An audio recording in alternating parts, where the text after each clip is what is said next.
Sworn testimony versus political noise. Ang dahilan kung bakit walang nakukulong na malalaking isda, ganito yan.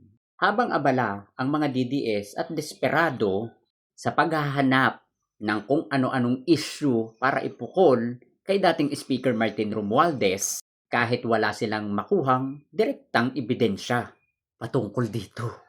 Ginagawa na lang nilang bisyo ang pagkalap at paggawa ng mga fake news para ilihis at ibato kay dating Speaker Martin Romualdez.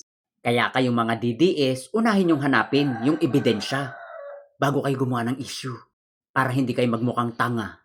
Ang mga personalidad na may mga testimony laban sa kanila, mga paper trails, malinaw na budgetary, fingerprints ay hindi lamang nakakalaya kung hindi tuloy-tuloy pa rin sa kapangyarihan. Yes, nananatili sila sa kanilang posisyon.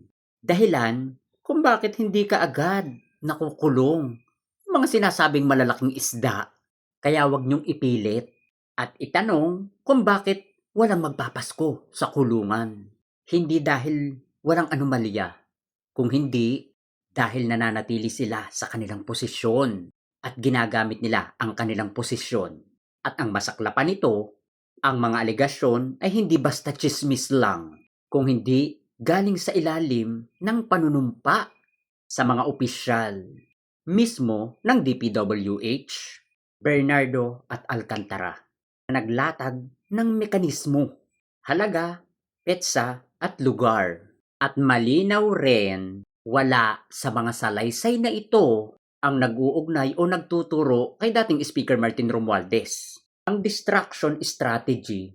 Bakit kay dating Speaker Martin Romualdez ganung wala namang matibay na ebidensya? Yes, maraming akusa, maraming bintang, maraming hearsay, at lahat ay considering na kasinungalingan, gawa-gawa. Bakit?